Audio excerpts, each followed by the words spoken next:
Bro, కల్కి movie black బస్టర్తో Prabhas గారు మళ్ళీ తన రేంజ్ ఏంటో చూపించారు. అలాగే సందీప్ రెడ్డి వంగ గారు యానిమల్ సినిమాతో ఒక్కసారిగా బాలీవుడ్నే షేక్ చేసేసారు. అయితే ఇప్పుడు వీళ్ళిద్దరు కాంబినేషన్లో వస్తున్న మూవీయే స్పిరిట్. అయితే ఈ మూవీ గురించి మీ ఒపీనియన్ ఏంటి? డెఫినెట్లీ భయ్య, సందీప్ రెడ్డి వంగ గారు ఇప్పుడు పరిస్థితి ఎలా ఉందంటే, ఒక చిన్న హీరోతో తీసినా పెద్ద హీరోతో తీసినా డెఫినెట్లీ ఆయన ఆడియన్స్ ఆయనకు వచ్చేసారు. ఒకప్పుడు ఎలాగైతే ఆర్జీవి గారికి ఒక కైండ్ ఆఫ్ ఆడియన్స్ ఉన్నారో అలాగే ఇంకెవరున్నారు డైరెక్టర్లు అట్లాగా ఆ కైండ్లో. ఇంకంతే రాజమౌళి గారికి కూడా ఆయన అంటే అట్లా కాదు, రాజమౌళి గారు తీసే విధానం వేరు, ఇట్లా ఒక బోల్డ్ కంటెంట్ కమర్షియల్ గా చెప్పడం వేరు. పూరి జగన్నాథ్ కూడా ఒక type puri RGV puri kind లో మళ్ళీ ఆడియన్స్ ని అట్రాక్ట్ చేసే డైరెక్టర్ ఒక ఆయన వచ్చారని నా ఫీలింగ్. సో అంటే ఒక నమ్మకంతో వెళ్ళొచ్చు సినిమాకి. అంటే ఈ సందీప్ రెడ్డి వంగ గారు, ఆర్జీవి గారు లేదంటే పూరి జగన్నాథ్ గారు ఏంటంటే హీరోతో పనిలేదు, వీళ్ళ movie name director by Puri Jagannath ఆ క్రెడెన్షియల్స్ తెచ్చుకున్నారు. ఎందుకంటే భరోసా కల్పిస్తున్నారు ఈ సినిమా అంటే వెళ్ళొచ్చు అనే స్థాయికి 2 సినిమాలతోనే ప్రూవ్ చేసుకున్నారు. 3 సినిమాలు మళ్ళీ కబీర్ సింగ్ అని బాలీవుడ్ లో తీశారు అర్జున్ రెడ్డి కాబట్టి. అవును. అయితే ఈ స్పిరిట్ మూవీలో ఏంటంటే చాలా పెద్ద కాస్టింగ్ ఉందంటున్నారు. లైక్ విలన్గా కొరియన్ యాక్టర్ని తీసుకుంటున్నారంట, మాడాంగ్, అలాగే సైఫ్ అలీ ఖాన్ గారు ఉన్నారంట, అలాగే కరీనా కపూర్. సైఫ్ అలీ ఖాన్ గారు, కరీనా కపూర్ గారు విలన్ రోల్స్లో చేయబోతున్నారు అంటున్నారు. ఇంకో విషయం ఏంటంటే మలయాళం నుంచి మమ్ముట్ గారిని తీసుకుంటున్నారంట. సో ఇంత కాస్టింగ్తో వస్తున్న మూవీ కాస్టింగ్కి అసలు జనాలు వెళ్ళిపోతారు అనిపిస్తుంది. ఇంకా మూవీ రిలీజ్ అయినప్పుడు ఎలా ఉంటుందో. అంటే భారీ కాస్టింగ్ ఎందుకంటే ఇప్పుడు ప్రతి సినిమా పాన్ ఇండియా అయిపోయింది. సో ప్రభాస్ గారు రేంజ్ ఏంటంటే ఓన్లీ పాన్ ఇండియా దాటి కొంచెం ఎక్స్పైర్ అయింది అనమాట. సో ఇప్పుడు ఆయన వరల్డ్ ఆడియన్స్ అందరూ చూస్తున్నారు. మన నెట్ఫ్లిక్స్ వల్లనో ఏమో పుణ్యమో కానీ మన సినిమాలు వరల్డ్ ఆడియన్స్ అందరూ చూడగలుగుతున్నారు. సో మరి తెలుగు నుంచి మన డైరెక్టర్లు ఎంత బెస్ట్ ఇవ్వగలిగితే అంత బెస్ట్, వాళ్ళ ఎఫర్ట్స్ వాళ్ళు పెడుతున్నారు. మన కల్కికి బడ్జెట్ పెట్టగలిగితేనే కదా అంత వరల్డ్ వైడ్ కంటెంట్ తీయగలిగారు వాళ్ళు. సో ఆ రేంజ్ లోనే ఇప్పుడు బడ్జెట్ పెడితే ఏదన్నా సాధ్యమవుతుంది. సో సందీప్ రెడ్డి వంగ గారు లాంటి ఆయన సబ్జెక్ట్ ఏంటంటే యూనివర్సల్. సో ఎక్కడన్నా ఉండే ఒక ప్రాబ్లం, దాంట్లో లవ్ ప్రాబ్లం ఉందనుకోండి, లవ్ ప్రాబ్లం అది యూనివర్సల్ మొత్తం ఉంటుంది, అదే ఫీల్ ఉంటుంది. సో అదే ఇప్పుడు యానిమల్ లో కూడా హీరో తన ఈగో కోసం చేస్తాడు ప్రతి పని. సో అదే వేరే ప్రాంతమైనా కూడా ఆ మనిషికి అహం అనేది అలా ఉంటుంది అనమాట. సో ఆయన చెప్పే పాయింట్ అనేది యూనివర్సల్ గా ఉంటుంది.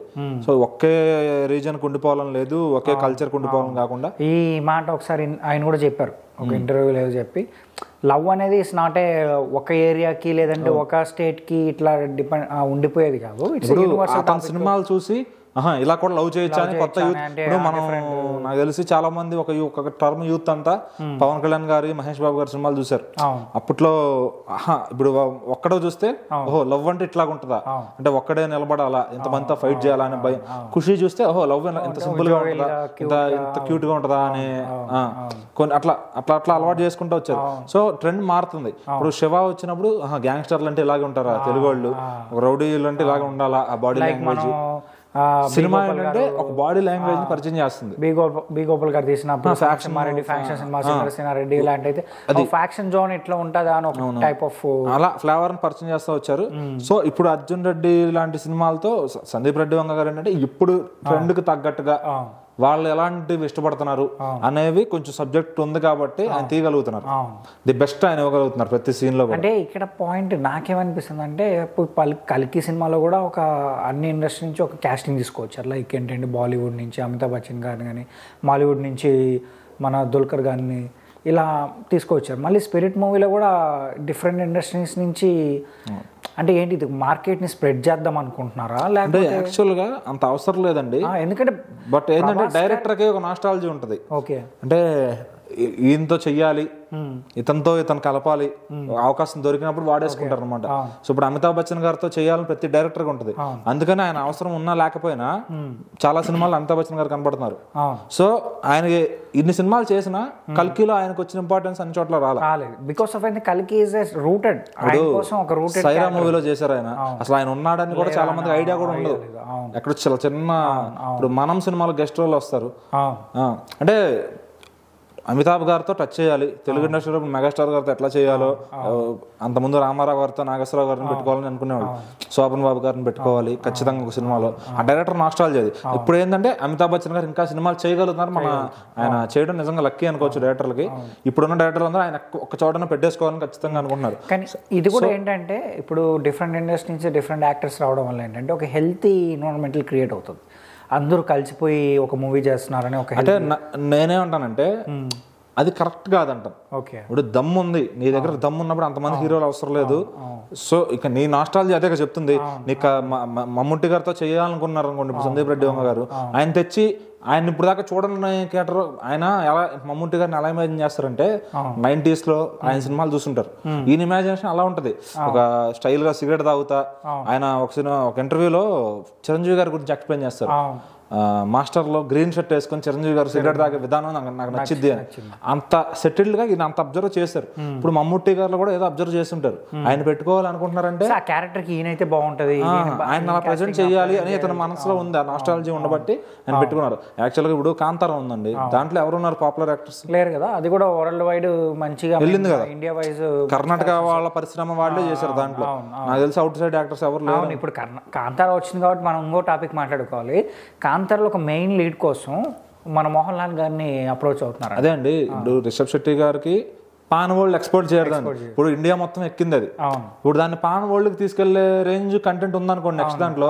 ఇప్పుడు ఆయన ఎక్స్పెక్ట్ చేయొచ్చు, తెలుగు నుంచి ఎన్టీఆర్ గారిని కూడా ఎక్స్పెక్ట్ చేయొచ్చు. సో రిషబ్ శెట్టి గారి పరిచయం ఉంది కాబట్టి, సో ఆయన డైరెక్షన్ లో ఈయనకు కూడా వర్క్ చేయాలని ఉంది కాబట్టి అట్లాంటి సినిమా. ఇప్పుడు అదే చెప్తులా, ఇప్పుడు ఆయన 2ని ఇండియా నుంచి దాటి తీసుకెళ్లాలంటే తప్పదు.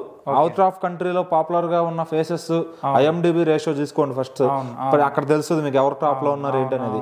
ఇప్పుడు హిందీ హీరోలు కాకుండా తెలుగు హీరోలు కానీ సౌత్ హీరోలు కానీ చాలా ఎక్కారు. సో అలా ఒక్కొక్క ఇది ఒక ట్రెండ్ అయిపోయినండి అనుకోండి. ఇప్పుడు లైక్ మనం బ్రహ్మాస్త్రం మూవీ తీసుకున్నాం అనుకోండి, అందులోంచి మన టాలీవుడ్ నుంచి నాగార్జున గారు వెళ్ళారు. అలాగే అక్కడ బాలీవుడ్లో కూడా షారుఖ్ ఖాన్ చేయడం కానీ అమితాబ్ బచ్చన్ గారు చేయడం కానీ జరిగింది. ఇంకా మన కల్కి సినిమాల్లో చేయడం. అదే అండి, అంటే ఇంతమంది యాక్చువల్గా అవసరం లేదు. ఆ డైరెక్టర్కి ఏంటంటే తన సినిమాని ఇంకా ఎక్కడికో తీసుకెళ్ళాలి. ఒక హీరోతో ఒక రీజన్ వరకే ఉంటుంది, కొన్ని ఇండియా వరకే ఆడుతుంది. ఇంకా బయటకు తీసుకెళ్ళాలి దాన్ని. ఇంకా ఇప్పుడు షారుఖ్ ఖాన్ గారిని పెట్టుకుంటే ఏమవుతుంది, గల్ఫ్ కంట్రీస్ అటు మీకు దుబాయ్ వాటిల్లో ఆ సినిమాకి క్రేజ్ వస్తుంది. ఇప్పుడు సల్మాన్ ఖాన్ గారికి పాకిస్తాన్ లో కూడా మాస్ ఫ్యాన్స్ అట్లా ఆయన సినిమాని ఇంకా ఇప్పుడు ఆయన పెట్టుకుంటే ఇంకో ఎక్స్ప్లోర్ అవుతుంది మూవీ అనే ఐడియాతో పెట్టుకుంటారు అంతే తప్ప ఇంకా అది. బట్ వాట్ ఎవర్ పక్కన పెట్టేసుకుంటే, బట్ మీ ఒపీనియన్ ఏమనుకున్నారు కానీ నా ఒపీనియన్ నాకేమనిపించింది అంటే ఇట్స్ ఎ గుడ్ ఎన్వైర్న్మెంట్, బాగుంటుంది. అందరు యాక్టర్స్ మనం అందరినీ చూసినట్టు ఉంటుంది. మళ్ళీ బాలీవుడ్ సినిమాలు డిఫరెంట్ కాకుండా మన టాలీవుడ్ సినిమాలు డిఫరెంట్ కాకుండా అందరూ ఒక మూవీలో కనిపిస్తే అరే కలిసి అందరూ చేసుకుంటున్నారు ఒక టాపిక్ ఉంటుంది. అదే ఇప్పుడు ఆ యాక్టర్స్ పెట్టడం వల్ల అటు సైడ్ కొంత నోన్ ఫేస్. ఇప్పుడు స్పిరిట్ ప్రభాస్ గారి సినిమా ఇప్పుడు హిందీ ఆడియన్స్ అందరూ చూస్తున్నప్పుడు హిందీ యాక్టర్ ఖచ్చితంగా కావాలి. ఎందుకంటే సినిమా మొత్తం ప్రభాస్ గారినే వాళ్ళు చూడాలని లేదు. ఎందుకంటే మలయాళం ఆడియన్స్ కూడా రీచ్ కావాలంటే ఇప్పుడు సలార్ ఉంది, మలయాళంలో కూడా కొంత చూసారంటే పృథ్వీరాజ్ కుమార్ గారు ఉండడం వల్ల ప్లస్ అయింది. సో ఆయన అది కావాలని పెట్టుకోవాలా, రోల్ బాగుంటాడని పెట్టుకున్నారు. అది ఆయన ఉండటం వల్ల ఏమవుతుందంటే మలయాళం అంటే ఇప్పుడు నాకు తెలిసి సలార్ మూవీలో పృథ్వీరాజ్ గారిని మార్కెట్ కోసం పెట్టుకోలేదు. ఆ క్యారెక్టర్ కి ప్రభాస్ క్యారెక్టర్ కి సెట్ ఫ్రంట్ క్యారెక్టర్ ఎవరు అంటే పృథ్వీరాజ్. సో దాని వల్ల మలయాళం వర్కౌట్ అయింది. ఇప్పుడు ఇట్లా మోటి గారిని పెట్టుకుంటే ఏంటంటే ఈ సినిమా వస్తుంది ఈయన చేశారని ఆ బ్రాండ్, ఆయన బ్రాండ్ నమ్మి వెళ్తారు సినిమాకి. సరే చూద్దామండి ఇంకా ఇలాంటి మూవీస్, అంటే ఇంత భారీ క్యాస్టింగ్తో ఇంకా రాబోయే మూవీస్ గురించి. అలాగే స్పిరిట్ అయితే ఖచ్చితంగా స్పిరిట్ కూడా ఫుల్ కాప్ రోల్ అని చెప్పారు. వైలెంట్ గా చూపించారు. మళ్ళీ ఇంకో స్టేట్మెంట్ ఎంత వైలెంట్ గా చూపిస్తారో ప్రభాస్ ఆల్రెడీ సందీప్ రెడ్డి గారు అయితే ఇంకో స్టేట్మెంట్ కూడా ఇచ్చారు. ఇప్పుడు జనరల్ గా సందీప్ రెడ్డి వంగ గారు యానిమల్ ఒక ఫైట్ కంపోజ్ చేశారు, ఆ ఇంటర్వెల్ ఫైట్ కదా గన్స్. అలాంటి ఫైట్ ఒకటి ఏదైనా డిఫరెంట్ గా కంపోజ్ చేస్తే ప్రభాస్ గారితో డెఫినెట్లీ ఖచ్చితంగా చేస్తారు. ఇంకా నాకు తెలిసి ఇంకా అంతకన్నా బెటర్గానే చేస్తారనిపిస్తుంది. ఎందుకంటే అప్పటికి మారిపోయే బడ్జెట్ వేరే ఉంటుంది, విజువల్స్ వేరే ఉంటాయి. మళ్ళీ సందీప్ రెడ్డి గారి దగ్గర బెస్ట్ థింగ్ ఏంటంటే ఎక్కువ బడ్జెట్ కూడా ఆయన పోనివ్వరు. Out of the movie making అంత బడ్జెట్ కూడా చేయనివ్వరు అనమాట. సో ఇన్ బడ్జెట్ లోనే ది బెస్ట్ అవుట్పుట్ ఇస్తానికి ఆయన అందరూ ప్రభాస్ గారు ఉన్నారు కాబట్టి వరల్డ్ ఎక్స్ప్లోర్ అవుతుంది అనుకుంటున్నాము. సరే వెయిట్ చేసి చూద్దాం మూవీ కోసం.